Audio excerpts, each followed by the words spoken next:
Shrek the Third, royally wrong. Shrek awoke to a beautiful morning in far, far away. But his sweet mood soon turned sour when Shrek remembered that he and Fiona were filling in for the sick Frog King. Donkey and Puss in Boots barged into the bedroom. "Sleepyhead," Donkey called to Shrek. "It's time to clock in. Your assistants are here to make sure all of your appointments go as royal as jelly." Shrek sighed as he got out of bed, thinking about how he'd like to make jelly out of Donkey and Puss for getting him up so early. It was a very busy day, and nothing went as planned.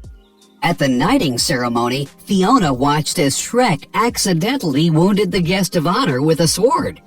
Then the royal couple went to the docks to celebrate the king's new boat. But instead of launching the boat out into the water, Shrek sank it.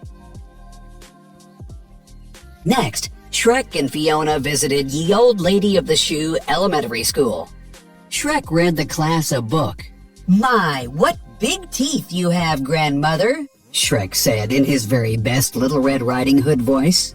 And then the wolf said, "Ah!" Ar was right.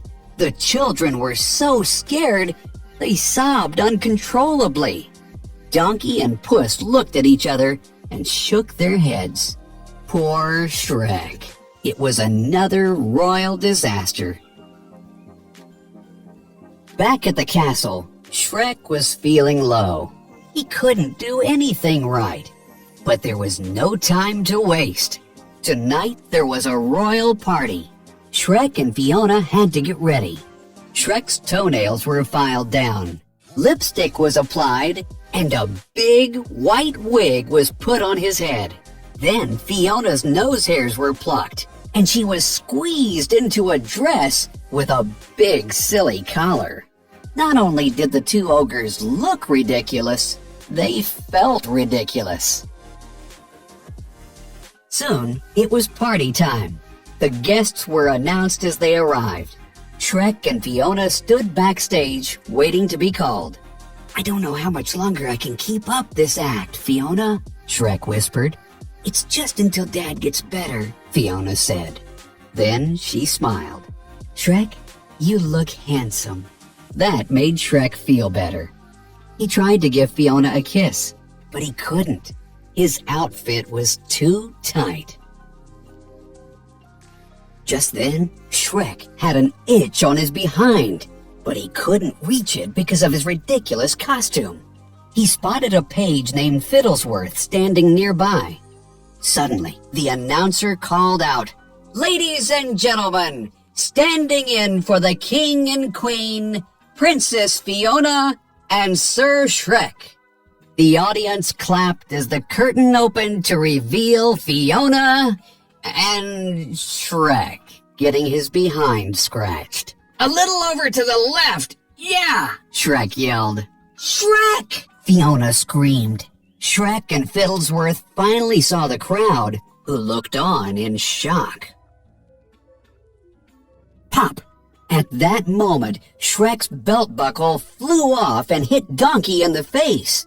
Donkey stumbled and fell over, knocking into a guard with an axe.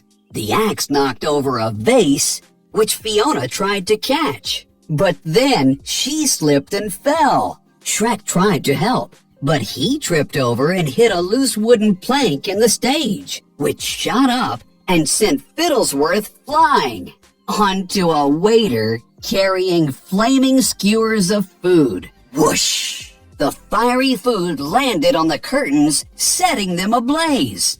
Soon, the fire reached the ceiling. Finally, a huge shield came tumbling down, breaking the stage in half. Crash! The party was over.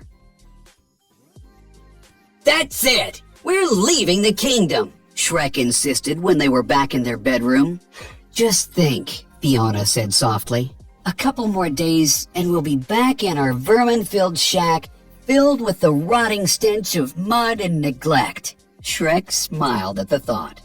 Just then, there was a knock at the door. "Somebody better be dying," Shrek growled. Unfortunately, somebody was dying.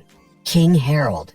Lying on his lily pad, the king told Fiona and Shrek the news. The kingdom needed a new king, and Shrek was next in line. Shrek panicked. "There's got to be somebody else," he said hopefully. "Aside from you, there's only one remaining heir," said the king. With a final breath, he muttered, "Fiona's cousin. His name is Arthur." The king was gone. Shrek hung his head and comforted Fiona. Shrek, along with Donkey and Puss, immediately set out on a quest to find Arthur. Everyone gathered at the docks to say goodbye. "Trust me," Shrek told Fiona, "your cousin Arthur will make a great king." It seemed like the perfect job for anyone but him. As the boat set sail, Shrek watched far, far away disappear in the distance. He would find Arthur and bring him back. He would return to the swamp with Fiona. He would get his happily ever after. Something a lot less royal and a lot more ogre.